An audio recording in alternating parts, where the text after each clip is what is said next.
What's up YouTube? My name is Caden and you're watching Gas at Garage. Today we are doing part 5 of the 1997 Toyota 4Runner project. In today's video we're going to be putting a 3-inch lift on this thing, and I'm also going to be painting the front and rear bumpers that I just built in the last video. So enjoy the video.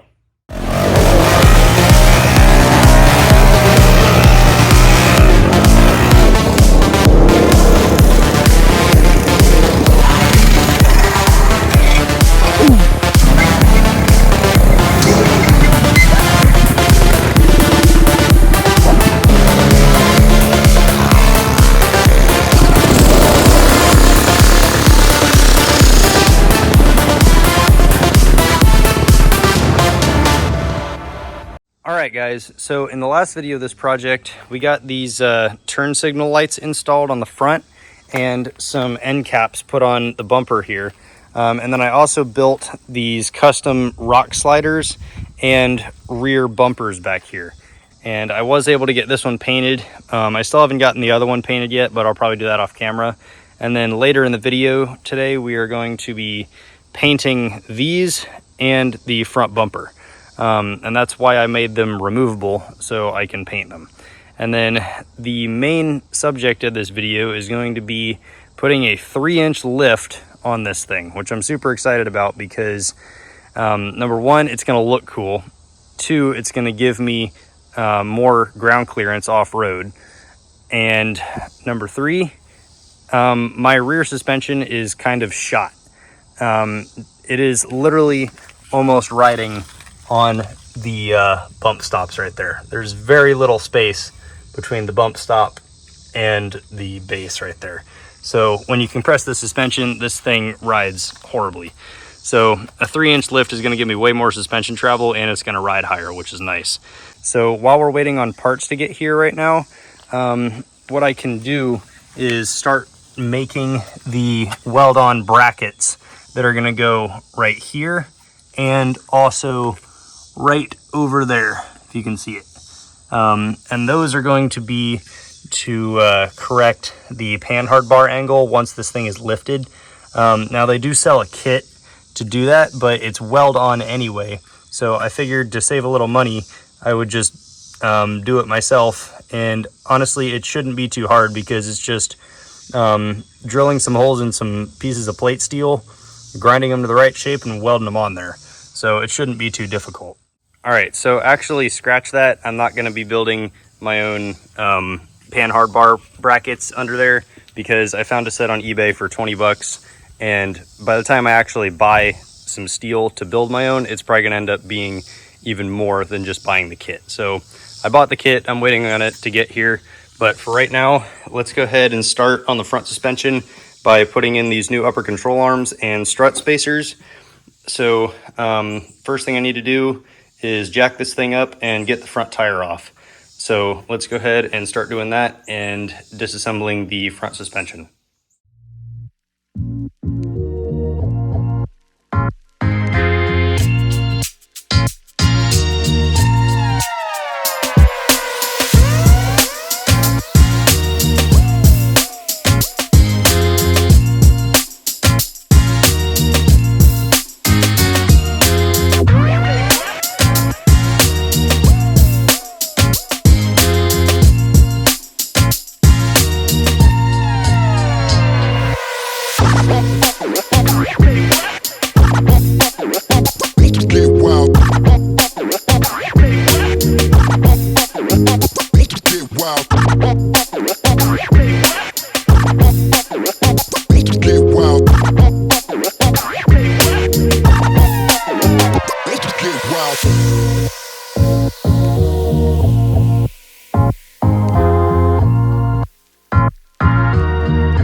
All right, so I've got most of this ball joint removed right here, but this part that's press fitted into here, I physically cannot remove it. I've tried every single way I can think of.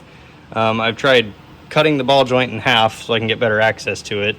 I have tried a hammer. I've tried this puller right here that I actually broke because this thing is so seized in here. So the only other two things I can think of are extreme heat, but I can't really do that since I don't have a torch at hand right now. But the other thing I can try is taking a Dremel and just making a cut here and a cut right there to hopefully kind of squeeze this thing inboard a little bit and then kind of pound it out of there. It's going to take a while, so I'm probably not going to film it. So I will see you again once I have this thing out. All right, so after a ton of cutting and pounding on this thing with a hammer, I finally got it out. And the inside of it is still nice and smooth and it's not damaged at all. So now I can mount the new upper control arm. But before we do that, I actually want to put in the strut spacer. So let's go ahead and do that. And then we can mount the control arm.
All right, so I got the new upper control arm and spacer put in on this side, and I also cut the end off of the sway bar end link because I'm going to extend it by about 1 inch.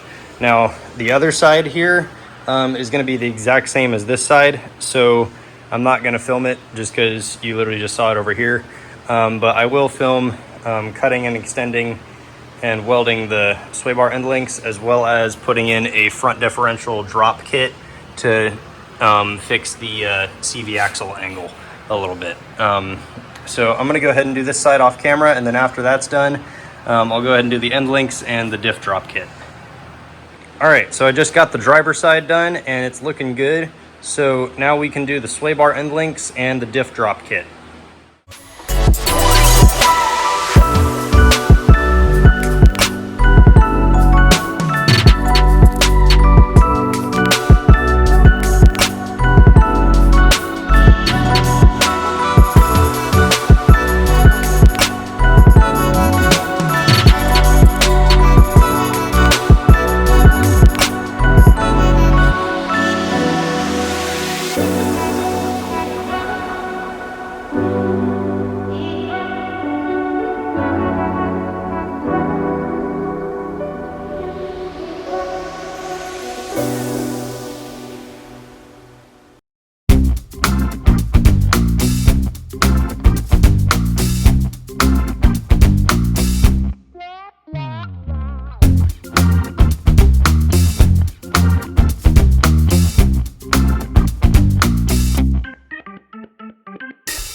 right, so now that the front suspension is done, now we can finally move on to the rear.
All right, so I got the sway bar end links cut, the old shocks taken out, and the old springs taken out. And I just got the new springs in, which actually wasn't as hard as I thought it was going to be. All you got to do is just flex the axle from side to side, and it's real easy to get these springs in. I didn't even have to use a pry bar, which is nice. So now I'm going to put in these new Bilstein 5100s in the rear, which shouldn't be too hard. I'm just going to have to jack up the side of the axle because these are slightly shorter than the length between the two mounting points at full suspension droop. So let's go ahead and get this thing jacked back up a little bit and bolt in these new shocks, and then we can extend the sway bar end links, and then I'll eventually put in the Panhard bar correction kit once it actually gets here, because right now it's still on the way in the mail, so I have to wait until that gets here. But the car will still be drivable even without the correction kit here. So let's get these shocks in.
All right, guys, so the rear suspension lift on this thing is pretty much done, other than the Panhard bar correction kit, which I will put in once it gets here. But this thing has made a pretty big change in the rear, because the fender used to be about here. So that's a pretty big difference on this thing. And looks like it's just barely gonna fit out the garage door there. But overall, this thing is looking really, really awesome with the new lift on it. So I'm gonna put the Panhard bar correction kit in once it gets here. And then after that, we can remove the steel bumpers that I built and give them a paint job. All right, guys, so I finally have the Panhard bar correction kit. So let's go ahead and get it welded in underneath the car.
All right, so now that we have the Panhard bar correction kit welded in and the Panhard bar bolted back on, now I can remove the rear bumpers and the front bumper to go ahead and give them a paint job. Now, what I'm gonna do is after I take them off, I'm gonna clean up some of the welds and grind off all of the rust on them because as you can see, they're pretty dirty because I want a nice clean surface to put some paint on. And then after I do that, and after I weld a couple of spots that I couldn't reach on the bumper on the front, I'm gonna put a coat or two of primer on these things, and I'm actually gonna paint them with some black truck bed liner right here. This is just Rust-Oleum Pro Grade truck bed liner. It's gonna be way more durable than regular black paint, and it should last longer and be scratch resistant. So let's go ahead and get the rear bumpers removed, and then we can start removing all the light bars and stuff on the front bumper and get it taken off so I can finish welding it and clean these things up and paint them.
right, guys, so I've got this thing about as clean as I'm gonna get it. There's just a couple little spots on there that I couldn't really reach very well with the grinder and the wire brush, so I'm just gonna have to deal with it a little bit. But this Rust-Oleum primer that I'm throwing on here should cover up and prevent any more rust on this thing. So let's go ahead and throw a coat or two of this primer on, and then we can throw the bed liner on.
Alright guys, so now that we got the main bumper all cleaned up and painted, now we can go ahead and move on to the rear bumpers here.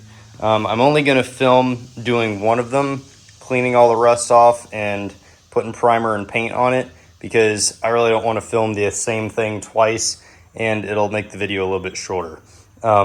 So let's go ahead and start cleaning up this one so I can get it primered and painted. And then I will do the other one off camera, and then we can get them both mounted on the vehicle along with the main bumper and all the light bars and everything.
right, guys, so I got the front and rear bumpers bolted back on this thing, and they are looking really, really good with the black paint on here, or bed liner.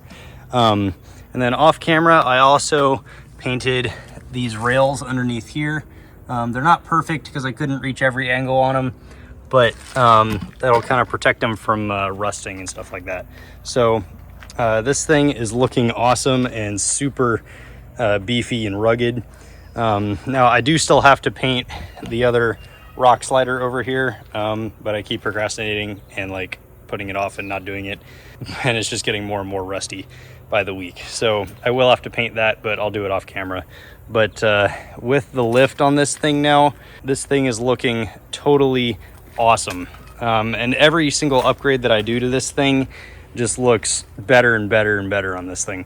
So that's going to be it for this video, guys. So thank you all for watching. Don't forget to like, subscribe, and leave a comment. And in the next video of this project, we're probably going to head up to Iron Mountain ATV Park and take this thing four-wheeling. I can't wait. This thing should be really, really awesome with the new lift kit on it.